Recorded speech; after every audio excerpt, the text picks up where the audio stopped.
And so now I Mm, have this group of 10 to 12 people who all have to register under the same label, but they're mm. in this group judging each other and being critical of each other when they're all mandated to be here and it's all part of their parole. Right. Mm. So trying to navigate that was extremely challenging. Welcome to Mindset Mastery with Julissa Edwards, the podcast dedicated to helping high performers unlock their true potential and cultivate a powerful mindset for success. I'm your host, Julissa Edwards, a mindset coach and advocate for healthy high performance. Join me on this transformative journey as we delve into strategies, insights, and inspiring conversations with experts and thriving high performers. Get ready to master your mindset, elevate your performance, and create a life of purpose and fulfillment. Let's dive in. Hey there, welcome back to another amazing episode. On today's episode, we are interviewing Anthony Joshua. He is our guest today, and he has dedicated his life to the art of personal development. And he's on a mission to share his wisdom and expertise with you all here today. So he doesn't just talk the talk, he walks the walk. Anthony takes immense pride in helping individuals like you rewrite their life stories and create the future they've always envisioned.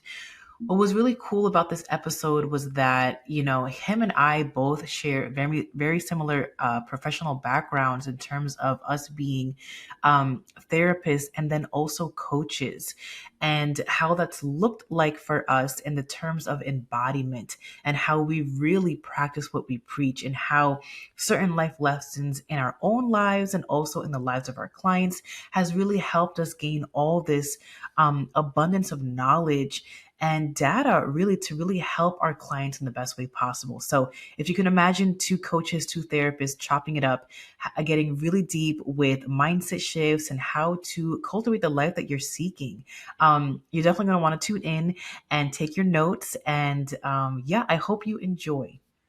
So we're going to have a really good, juicy conversation today. I have a colleague here with me, Anthony, and he's a mindset coach too, as you already heard on the intro. And I think we just have a lot in common, and we're going to be able to give you guys just so much goodness in today's episode. So, Anthony, let's just get right into it. What made you so intrigued about the mind, and how did that lead you into doing some mindset work in your career now? That's a great question, and to really answer it, I got to take you back. Let's do All it. right, so I'll take you back to high school. Okay. I'm an 11th grade student studying, not studying, but who had an interest in becoming a pediatrician. Right. So I Mm. always knew that I wanted to be in the service industry. I wanted to work with people, but in the capacity, I wasn't too certain. So I always wanted to be a pediatrician, right? That was my childhood dream. I get to Mhm. 11th grade. I'm taking an anatomy and physiology course. So difficult. It was so challenging for me. And so I was discouraged, right? I got discouraged from becoming a pediatrician. My senior year, I took a psychology course, really Mhm. intriguing, learning about human behavior, learning why people do the things that they do. That really stood out to me, Yeah. right? Yeah. So that's 12th grade. Now I enter my college years, right? Undergrad. And I double majored in psychology and human services, really getting into the field, really getting into the knowledge and the information that comes with being in the field, and also getting some hands-on experience from some of my internships. So those were a few things that sort of it was the catalyst. Me not doing the best in anatomy and physiology sort of got me on this track of being interested in psychology. And now I entered the field. And so I really just had a passion for working with people, as I mentioned, in any capacity, but helping them overcome certain challenges, helping them understand themselves better. That was something that I really had a really strong and intimate interest in. And I remember working as a case manager, third shift. So it was overnight, Mhm. 11 p.m. to 7 a.m. And Mhm. during that time, most of my clients would be sleeping, but there would be some moments throughout the night where some of the clients would wake up and they would come to the office and I was there to support them throughout their night hours. And Mm. I What kind was of a facility was it? Like, what kind of people were you helping in that so position? it this was a housing I was it was called a housing services case manager. And as a housing services case manager, my clients were tenants of this apartment building. So the Mm. apartment building probably consists of 50 plus units, but only about 18 of those units were reserved for people that was in this program that I was the case manager for. Right. So Okay. these clients had all types of mental health issues, some more severe than others. I will say that. And where I'm getting at is that was the first time when I ever encountered a client who cut themselves as a way to self soothe. Right. So I've never Mm. experienced that before. And I Mhm. couldn't really wrap my head around it the first time I witnessed it. Right. And so this individual would come to the office, would sit down in the office and talk to me. And then right before they would leave, she would let me know that she cut herself. And at that point, I would just call an ambulance. And for her, I guess she had a history of doing this, so she knew the drill, right? Right. She would call, and she would be transported to the hospital, get her wounds patched up, sent back home, Mm. right? And so for me, just really trying to grapple with how someone is causing themselves physical pain Yeah. as a way to actually feel better. Right. Mm. So that was intriguing, right? The mindset Mm. behind that, the mindset behind how pain is able to cause you a sense of relief. Yeah. You Yeah. know, I couldn't really understand it. But working in that capacity, I got a lot of experience working with that clientele. And then it sort of took off from there, right? I continue my education. I'm working in inpatient and outpatient settings. I'm running groups. And I really just found a love for it. I love to help people overcome their internal struggles, help them navigate the challenges of life. And that was something that I just felt it almost came natural in a sense, you know. Mm. So, that's a little bit about kind of my start in this space of mindset coaching. I love that. This is like, for no one else knows, but this is the first time Anthony and I are conversing like this. And I love it because we have so many similarities that I didn't even know about. Okay. So, yeah, I just want to share that like your story, I was able to like it almost as if I was closing my eyes and I could picture it all because I had so many Yeah. similar experiences. I think the mind is just truly intriguing. I think humans are so special. I Yes. love hearing about people's stories. I think Mhm. that everyone has a voice and a story to be told, and that we can learn from everyone's experiences. And if I'm being frank, in the beginning of my journey into counseling, psychology, it was really because I had a desire to understand people better, period. And Okay. then being, I think, privileged to be on the receiving end of listening, like your experience with that woman that was cutting herself. I would find myself, and probably similar to you, we were young, right? In Yeah. the field beginning. I was like 21, like literally like super young, didn't really experience life outside of college yet. And I'm over here listening to people's deepest, darkest secrets. And not only listening, but holding space for them, really having empathy for them, listening to stories that I have never experienced anything like that in my entire life. Right. Right. And so being like, yo, like people really are warriors. Hmm. Having so much love and empathy for every soul that I listen to. And Hmm. then maybe you share this experience too, but then also, it went from like this like young girl, young woman, like awe effect of like, oh my God, like all this bad stuff like really does happen because I'm hearing like intricate details of these things, you know Yep. and then kind of like the start of my career being put, working for nonprofits, being in neighborhoods of like low incomes, and so you're just seeing like the worst of the worst. Hmm. And then being like, damn, like our system is so effed, and it's there's like so much wrong happening here, and it's like you kind of get like overwhelmed by all the injustices of the world and like how unfair life can really be. Did you feel that way too in the beginning of your career? Yes, and not necessarily uh, for me and my experience, but more so for the clients that I serve, the population that I serve. Yeah, yeah. Um, yeah, so I love that you're a therapist and a coach just like me. Right. So we can like talk about so many things. So I want to hear your intake on or your perspective on mindset because I feel that mindset, while it's of course a huge part of your mental health, it's a little different like when we're talking to clients in a therapeutic clinical session versus a coaching session and how we can take clients just on a different trajectory depending on what kind of scenario or setting we're in. What's the Mhm. difference been like for you, like coaching versus therapy? So obviously, as you acknowledge, there is that clinical approach, right? And so, if I am being completely honest with you, with my coaching clients, sometimes I do have a clinical approach to it as well. And so, what I would say is that CBT, cognitive behavioral therapy, is one of my go-to modalities when I'm working with clients. But Yeah. really having them understand that at its root, you want to get down to what are the thinking patterns that you are experiencing and the impact that those thinking patterns are having on you.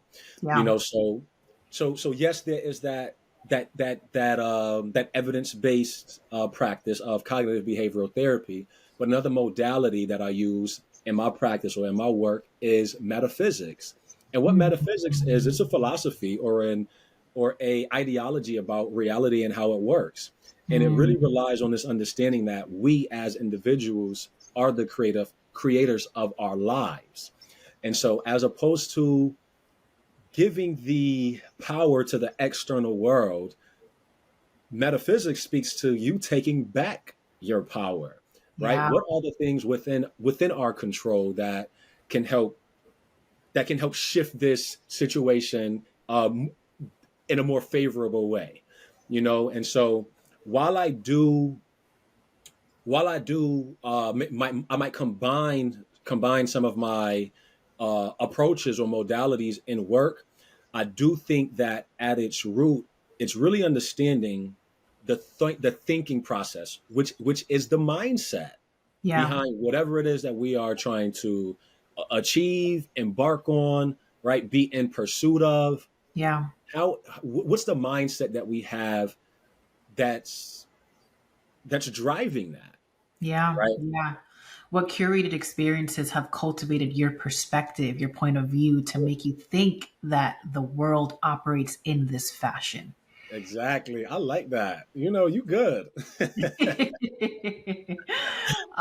Yeah, so like yeah, I love this work and I knew this episode was going to be fire because I have somebody to just like who knows the language who's just going to bounce this off Yeah. or off right back at me. So Mhm. I love that. So yeah, I agree. I think that one of the biggest differentiators, coaching and therapy for me, because we do both, most definitely overlaps in some senses. Where I find the a really like fine distinction is that in therapy we get to go a little bit slower, rightfully so. And I used to even think that like slower was worse, but it's just needed sometimes, like there's certain things that we have to process at a slower rate so that we can follow the client's trajectory of like how it's being processed in their mind and their body and their soul. I do a lot of work with like spiritual stuff, so I'm right there with you. Yeah. And it's like, everybody, even as a coach and therapist myself, there are times where I seek a therapist and times where I seek a coach. I know what I need at different times of my life, you Right. know and so in therapy, I do a lot more processing. We take Hmm. our time with it. We speak about our traumas and we get really into the nitty gritty of things. Whereas coaching, for me at least, we normally have an end goal. So it's like I have a motherhood program, and the end goal is, to feel more intuitive in our choices as a mother, to have more bliss and ease in our life, and to feel like we are the catalyst in breaking generational traumas. Hmm. So it's very, like clear cut. I used to have a program for entrepreneurs, of like where the end goal is clear. We're here to launch your online business within, X amount of months. So Hmm. coaching for me is more of like school, kind of. It's like we Okay. have an end goal here. And because I'm also a therapist, I'm sure your clients experience the same. If you got inner work to work on, I'm your girl. I can do that too, but I'm focused on the end. What's the end goal here? So I'd say that coaching for me is more like a steady pace, right? Okay. Whereas therapy can, like, we can go here, we can go left, we can go up, and it's only to serve the client, and Yeah. however that's going to really help them. Exactly. Yeah, Meeting them where they're at. yeah, yeah. Yeah. Beautiful. All right. So I want you to tell me because I know being a counselor, a guide, a healer, we get to experience so many other people's stories and we learn so much from them. And I think there's like this pivotal point in a counselor's life, a therapist's life, a coach's life, when we really have an awakening ourselves of the work that we're doing that really allows us to experience the embodiment of what we're teaching.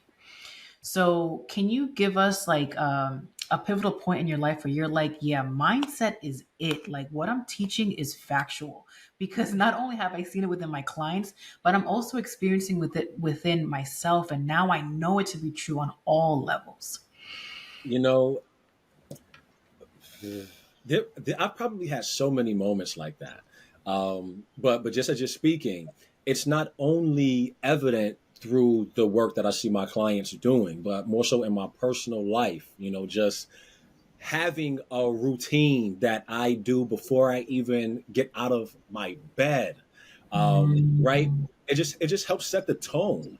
And so a time that speaks out to me, or stands out to me rather, in my work, I was living in California at the time, and I was working. I'm not going to say the name of the company, but I was running groups. I was running groups for registered sex offenders, and they were 3 hour long, intense groups. And we know that Mm-hmm. in groups, there's group dynamics. And so in that group, I would say I had two group leaders in that group. And those two group leaders were polar opposites. One group leader, so let me preface this by saying these individuals who committed these sex crimes, they were mandated. So, present day, Jalissa, I don't work with mandated clients, Me right? either. Right? Me either. Okay. Yes. So, Yes. so these clients, they were mandated. It was part of their parole.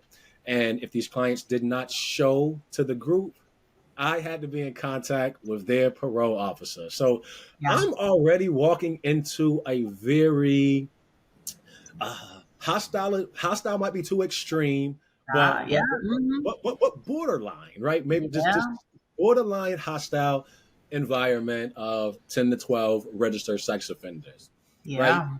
And then even that label of being a registered sex offender, it is really broad, because there were some members of that group who actually Mm-hmm. did some really heinous things, and Hmm. then there were some individuals who, uh, I don't want to victim blame, but maybe they were in the wrong place at the wrong time, Okay. or they didn't Mm-hmm. commit as extreme Yeah.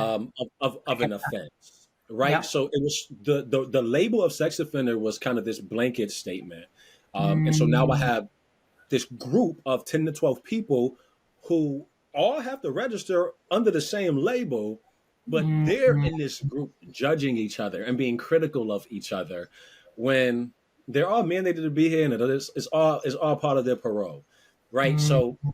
trying to navigate that was extremely challenging. But what I found was that, as I mentioned, those two group leaders, one group leader was very pessimistic, right?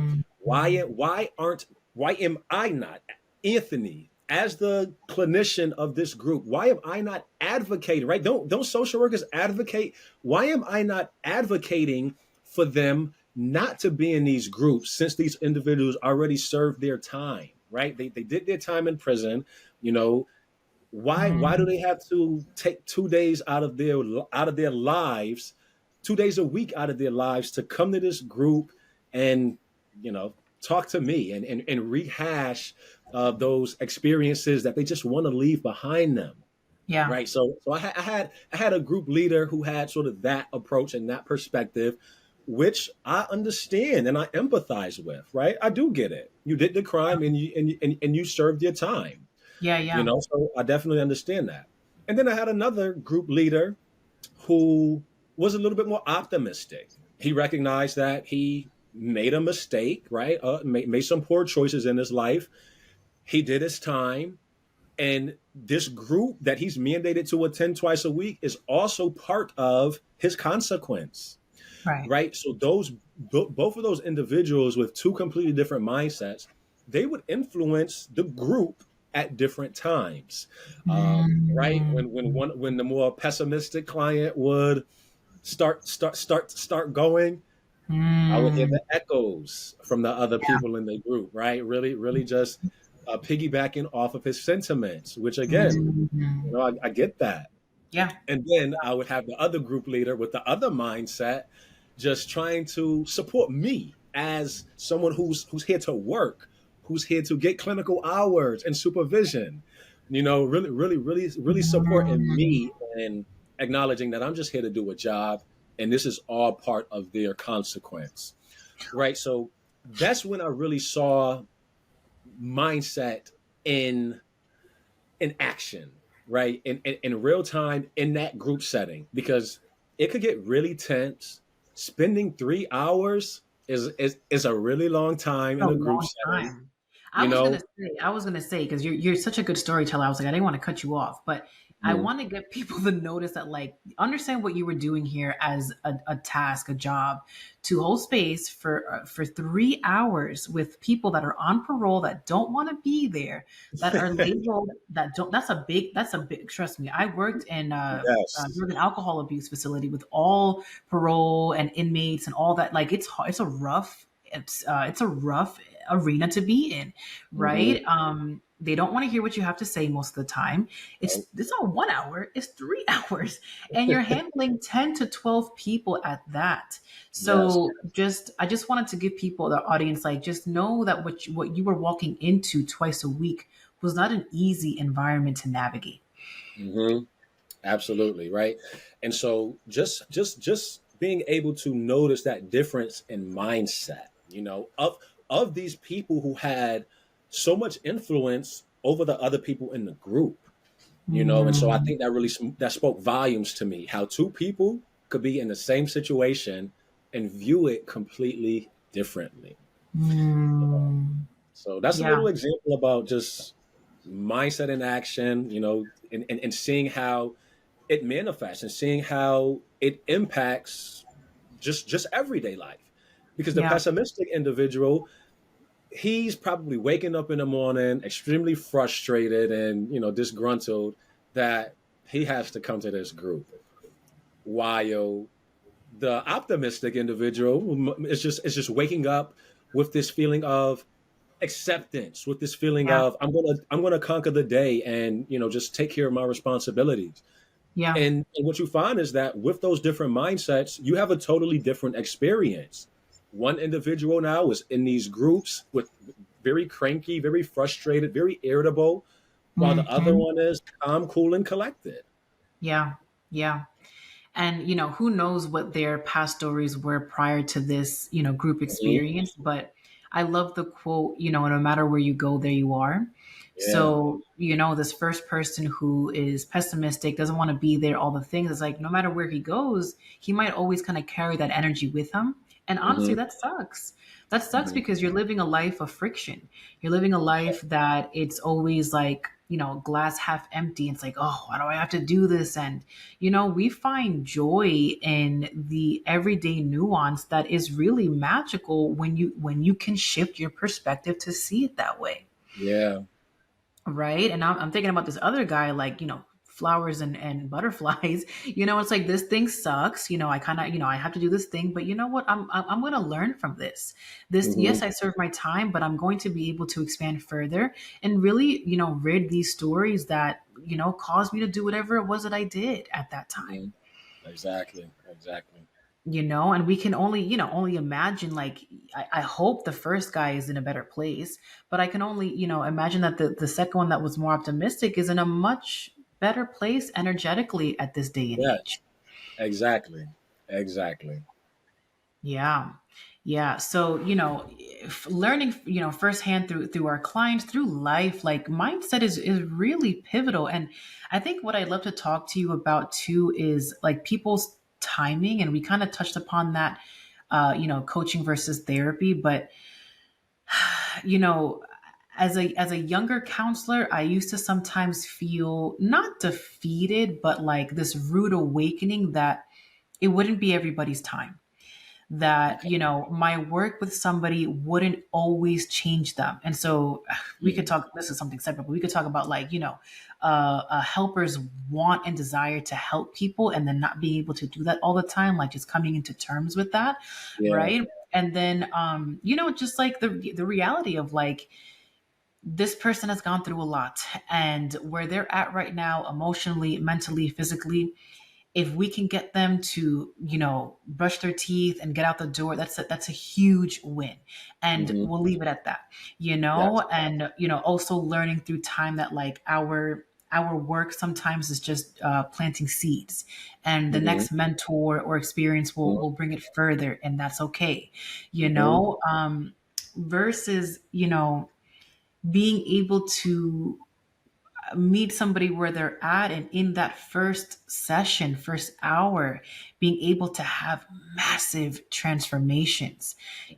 So what, I guess the question here is, has that been difficult for you to decipher from, or just experience and be alongside our clients on their healing journeys, what that's been like for you?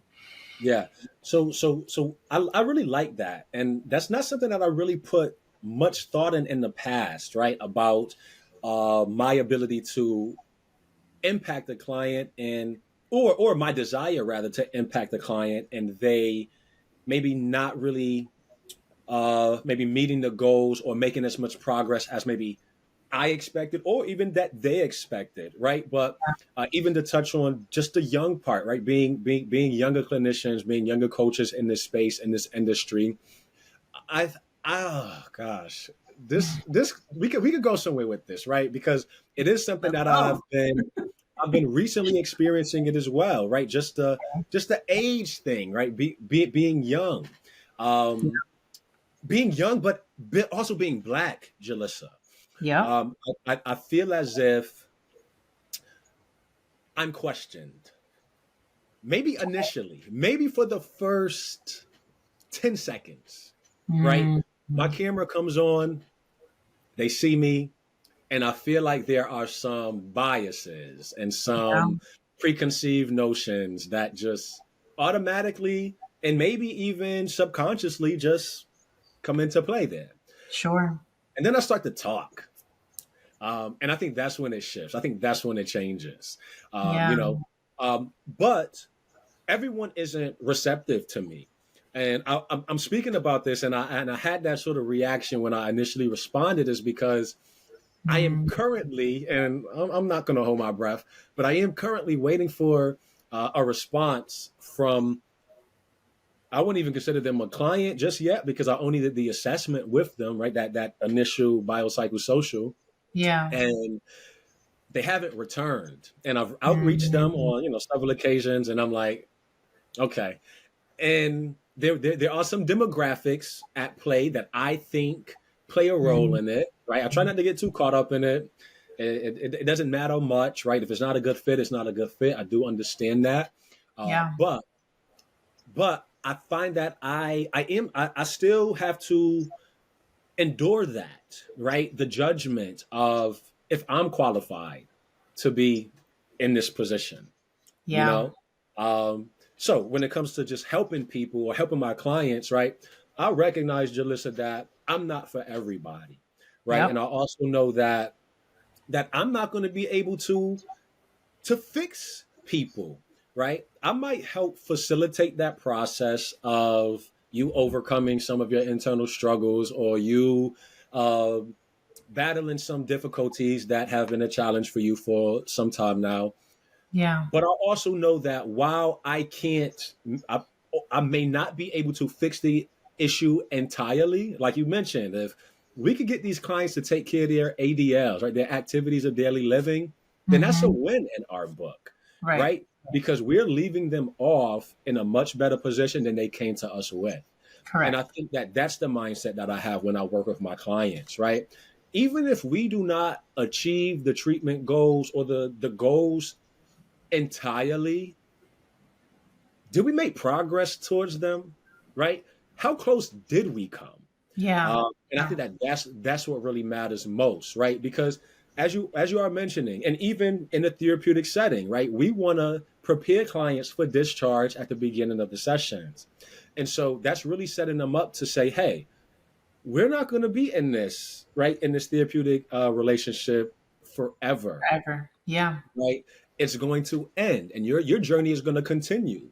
And just Mm-hmm. because your journey ends with me, it doesn't mean that you won't seek out mentorship, counseling, therapy, coaching, right?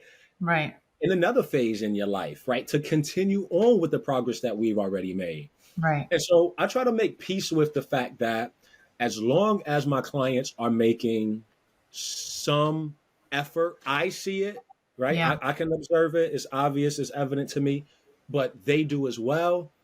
I think it's a win. Yeah. I love that. I resonate with everything that you said. It even, it brings me back to, so since I've entered the coaching field, I've done significantly less, if none, like clinical work. I kind of, and I'm going to share honestly, I really haven't told this to anybody like out loud like this, but a big part of that was because, not that my ego was hurt, but I was tired of the friction. Okay. I was tired. Like the last time that I was fully in clinical work was 2020, right when the pandemic hit. Wow. And at that time, I remember first and foremost, I just remember the clinician's point of view of like, at least my experience was like, holy shit, every session is about COVID, like over. And this is like, I got like 30 clients a week. This is like Yeah. over and over. It's like we talking about, and it's like, it was just like a lot to just receive.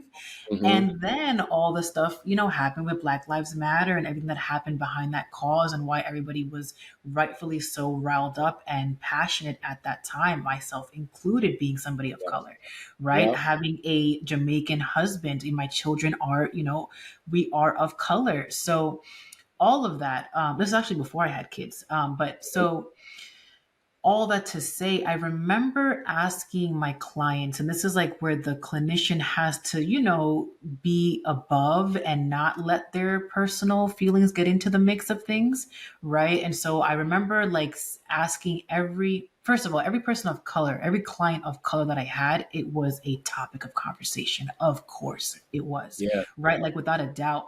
And then I had some clients that were white that did not feel the need to talk about it. So it was in my question was like, do I force this conversation? That's obviously a no, right?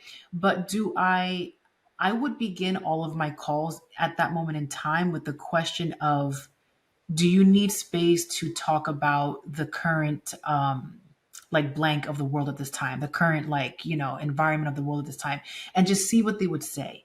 Yeah. And partially, I'm not gonna lie, my ego was a little angry at the ones that were like, nah, I'm good. Ah, okay.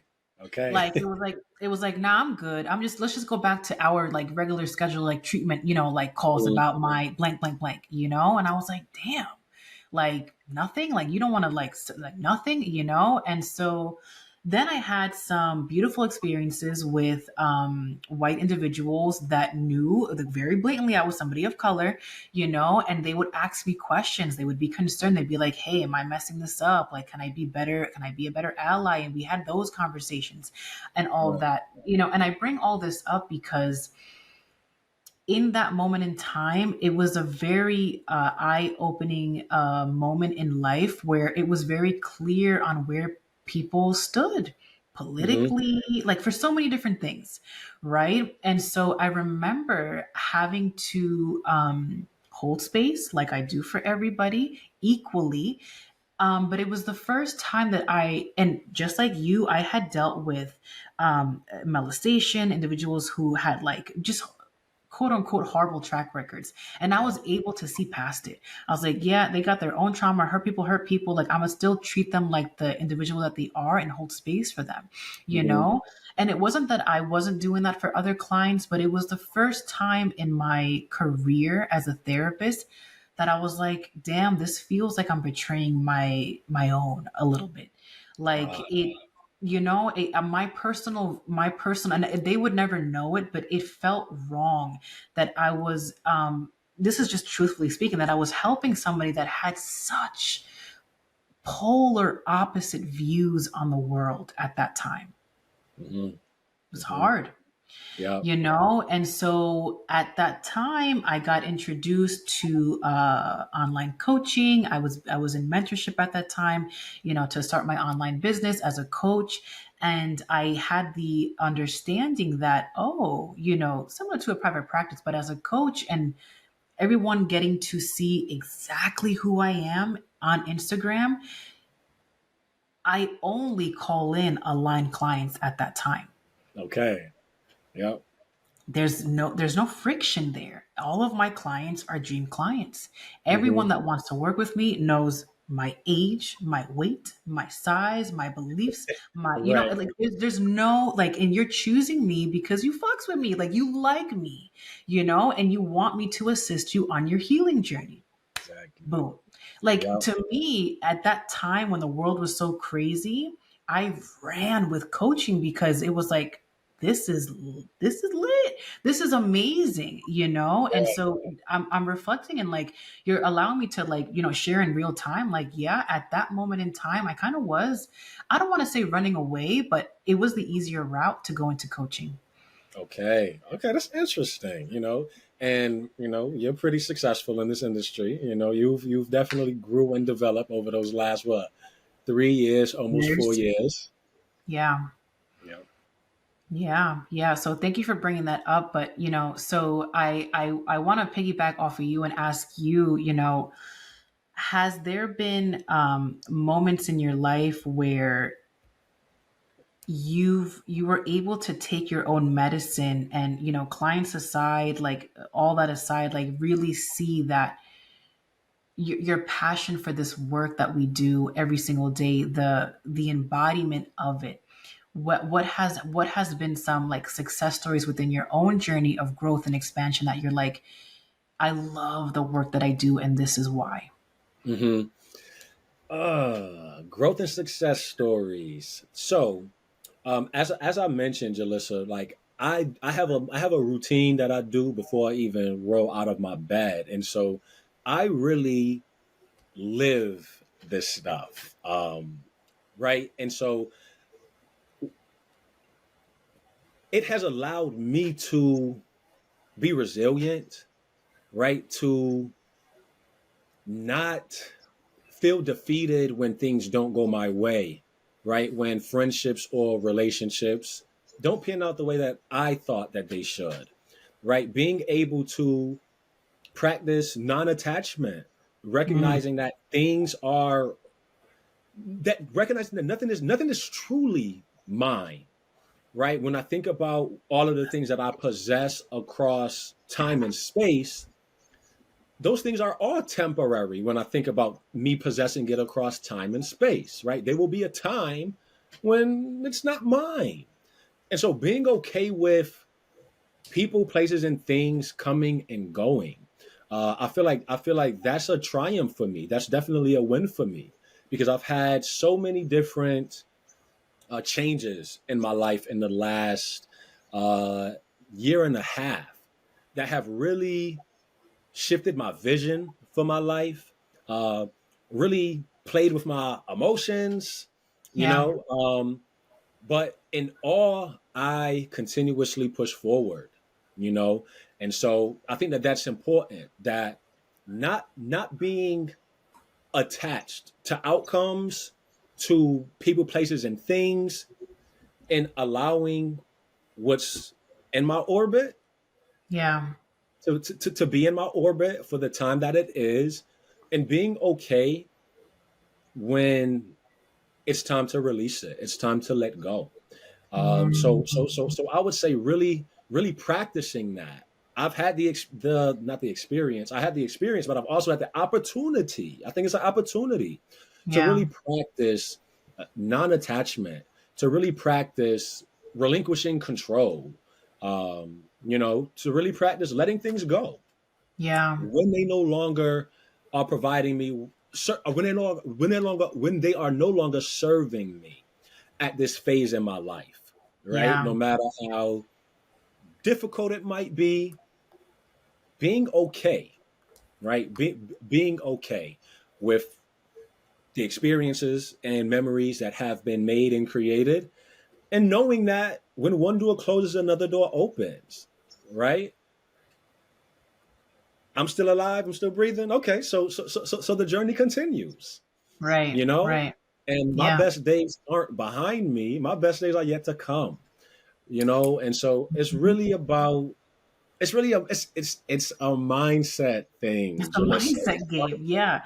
I resonate with when you said our better days are ahead of us. I thought about that more optimistic leader of like, Yes. the sunshine is ahead of us. And it's true. Our best days are really ahead of us. I used to have Hmm. a coach that would tell me, the better it gets, the better it gets. I used to Yeah. love that affirmation. Still do. Yeah. But so you said two important things that I want to hone in on this notion, or not notion, the act of being unattached, or maybe the practice of unattachment, right? Because sometimes we're human and we have egos and we do get attached to things, and that makes life a little bit Yes. harder. Yes. Right. And then and especially tricky for us because we know these things, right? Like we Exactly. teach these things, we know it, and we're still human and we still be going through it. So I think that I like the term the practice of unattachment. And you said something that's so powerful, that nothing is truly mine, period. Hmm. Yes. Yep. Hey, let me just give you a little bit more insight into that, right? So I lease my cars, right? I lease them. I don't got to put nothing down up front. Get to drive off the Yeah. lot with a new vehicle, right? The year of, Yeah. um, and so I recently turned in my lease. I turned it in a few months early. And the reason being is I'm trying to get ahead with some of my finances, and so I recognize that there are some sacrifices that I need to make, and giving up my vehicle. I haven't told anyone this. I feel very exposed and vulnerable, but I don't have a car, right? Okay. I don't have a car. I turned in my lease because I no longer wanted to make those payments on my car note and my car insurance because I Yeah. have I have some financial goals that I'm trying to achieve, and so I Yeah. did make a sacrifice, right? And so sacrifice comes before success, even in the dictionary. And so when I think about attachment, right, I feel like having a vehicle, it helps support with this idea that I'm autonomous, right? I can go and come at my beck and call, right? I have a level of autonomy over my Yeah. life when it comes Yeah. to having a vehicle.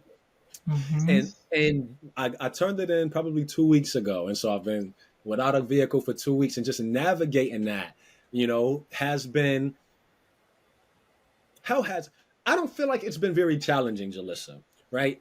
If it's important, I found a way to get there, Okay. and today we do have those services, such as what is it, Uber. Uber, Yeah. and the other one, Lyft, right?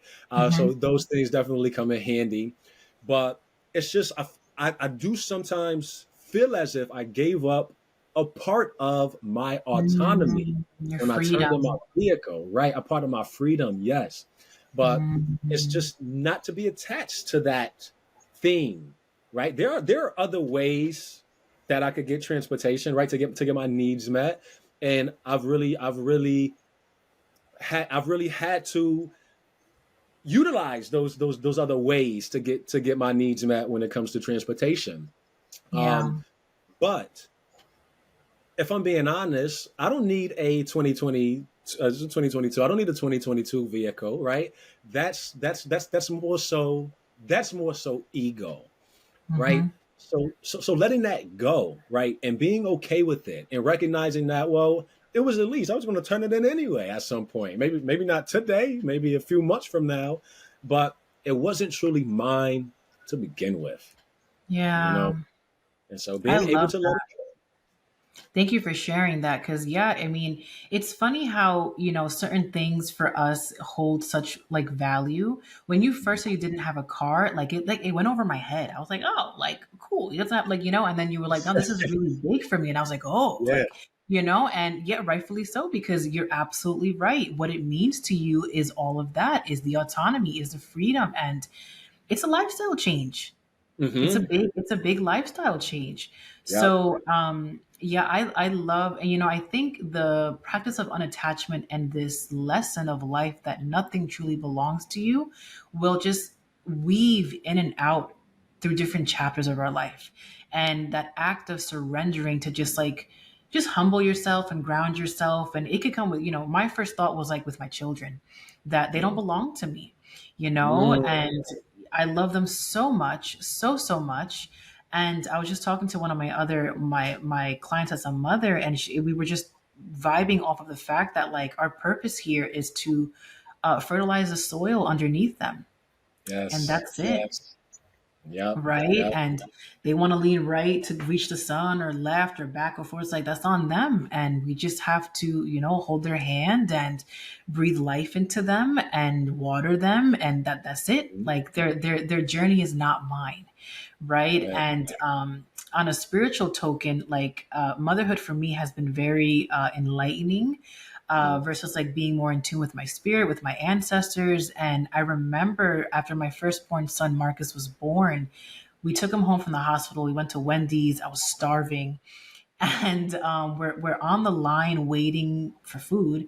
And I don't know why, but it just hit me like a ton of bricks. And it was like this message from like my ancestors. And it was like, all of Marcus's accomplishments, they're not yours. Celebrate them. Be Right. happy with him. But they're not your milestones, they're his Mm-hmm. milestones.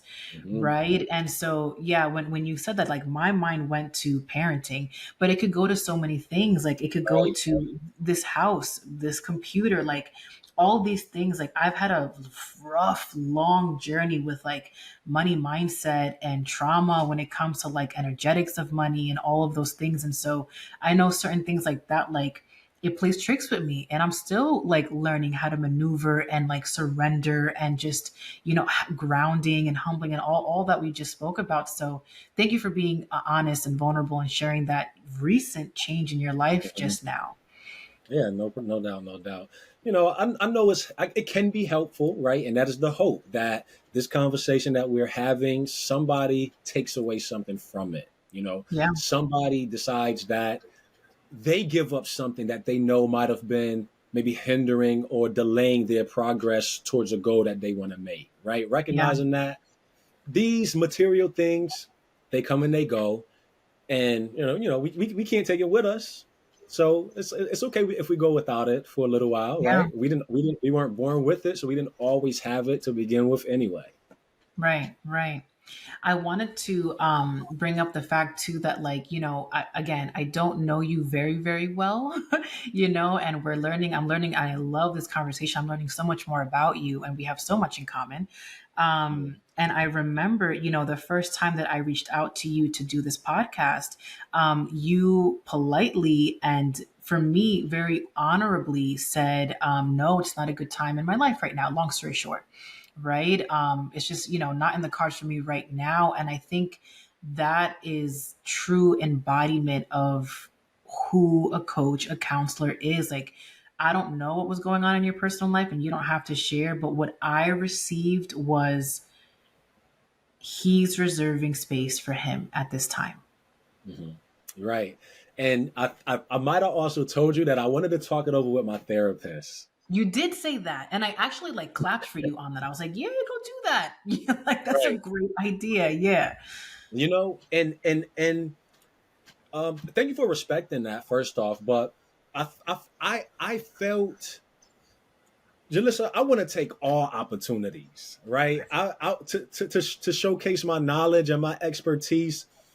I want to, really, really be open to those opportunities that are presented to me because they're not coming around every day. And so when I do get the opportunity, I really, really want to say yes. Ideally, I want to say yes. But Yeah.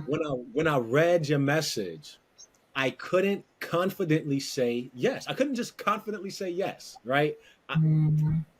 that wasn't my automatic response. That wasn't my impulse to just say yes. I wanted to, and Yeah. I thought about it, and I tried to force myself, but I couldn't say I couldn't. Jalissa, I couldn't, and I really just had to honor that.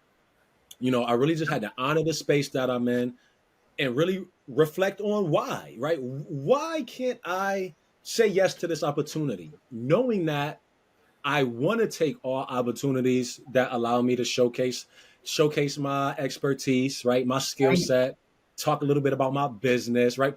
It's an opportunity to promote my business, to get new clientele, to sell my shirts, to Absolutely. sell my ebook. Right? Why would I say no, Say no. right? But I couldn't, right? Yeah. And it wasn't the right time in my life for that. And I had to be able to recognize that and really set that boundary within myself, which wasn't an easy thing to do. But as you mentioned, in this work that we're doing, we're consistently sort of drilling this into clients, and so I really just had to take my own advice, you know, and when the time was right, we made it happen. Yeah. Yeah. And look at the beautiful conversation that we're having today, you know? Hmm. It's funny because even the term, like, the social media page for me that's linked to this podcast is the healthy high performer. And so much of my own personal journey has been what you just stated. So I didn't know, and I don't have to know, like, I didn't know what was going on in your life internally, but I was like, props to him for saying no to an action that I know he probably would have said yes to, whether it was good or bad for him. Hmm. Hmm. Just to get ahead, and not in a bad way, because we're high achievers and we're business owners and we want to get our stuff out there. And just, but even before the business owning part, I'm sure you were like that too, just growing up, because no matter where you go, there you are. Yeah. you know so the this page, the healthy high performer, and I'm truthfully speaking, I even sometimes like, um I feel like, damn, is that a good like name? Because the story behind it is that I too, I struggle heavily in the past of being a workaholic, Hmm. of doing the most, putting all these things on my shoulders, and outside looking in, I was killing it, but internally I was losing it, Okay. Right. and getting to a point in my life now where, listen, I still struggle from time to time. I'm juggling motherhood, entrepreneurship, wife. I'm on a softball league. Like, I feel like I'm still doing a lot, but the difference now is that, which has been a huge shift for me, is that I really feel that I truly am embodying my work, the things that I preach, like never before, more Hmm. so than when I was the beginner therapist, just starting out. Like, I knew all the things to say, but was I really doing them on my own time? Right. Versus now, it's like I still have a hunger to do all the things, but that's why I respected your decision of no at this time, because I was like, he's living in his true embodiment of what he's teaching his clients. Hmm. Exactly. And while I would like to really say that I'm true to myself, I don't do that, right? I don't say no to different opportunities. But yes, I really had to honor myself in that moment, and acknowledge that maybe at that point in my life, being vulnerable, talking about mindset, it it wasn't the best time for me, right? And just as you're acknowledging, we are still human, no matter the tools that we have in our toolbox, Yeah. and we may not always think think about the tools in our toolbox at certain times in our lives, or in certain instances, or in real time, right, in the moment when when we're actually faced with adversity, or some struggles that we might be enduring or battling. And Yeah. so, just really being aware of ourselves, what it is that we need, and not overstepping our boundaries, really just honoring ourselves. I think that's important. I love that. I love that. And I couldn't agree more. Um, Tell us a little bit more about yourself. Like, where can people find you on Instagram? I'm at, what's the kind of work that you do and who do you hope to connect with? Okay. So my Instagram and Twitter handles are at Mental Wealth Coach. The wealth is spelled WLTH. So that's at MENTALWLTHCOACH on Instagram and Twitter. And I'm Anthony Joshua. I am the founder and owner of Mental Wealth Coaching, where I help clients overcome internal struggles through metaphysics and evidence based practices. And so I'm not currently taking any new clients. However, I am always open to having a consultation with a client, assessing and seeing what their needs are, and even handing them off, referring them rather to other clinicians or coaches who I think could meet their needs. I do have an ebook out. It is in the link in my bio. Day one looks different than day 30. And in that book, I do touch on mindset as well, right? But that I wrote that ebook as a way to help clients really believe in themselves and take back control of their lives. And in the book, I do sort of outline some ways in which they can do that. In Yeah. addition, I do have some of these t-shirts available, Mental Wealth Coaching. On the back, there's one of my slogans, right? You are your greatest investment. I believe that once you pour into you, that's how you get the greatest return. So you are your Mm. greatest investment. I love that. I love that. And all those links will be in our show notes. So if you want to check them out, just go ahead and do that. And yeah, thank you so much, Anthony. This was a beautiful conversation. I hope that our audience gained so much from it. I know that I did, just being on the receiving end as a peer and colleague of yours. Okay. So thank you so, so much. And yeah, we'll be in touch soon. Awesome, Jalissa. Thank you for allowing me on your platform. Thank you for tuning into Mindset Mastery with Julissa Edwards. If you enjoyed today's episode, be sure to subscribe to the podcast to receive future episodes packed with valuable insights. Remember to follow us on social media at thehealthy.highperformer for more inspiration, tips, and updates. If you found this episode helpful, we'd appreciate it if you could share it with your network and leave a review on your favorite podcast platform. Your support means the world to us as we continue to empower high performers like you. Until next time, keep mastering your mindset and thriving as a healthy high performer.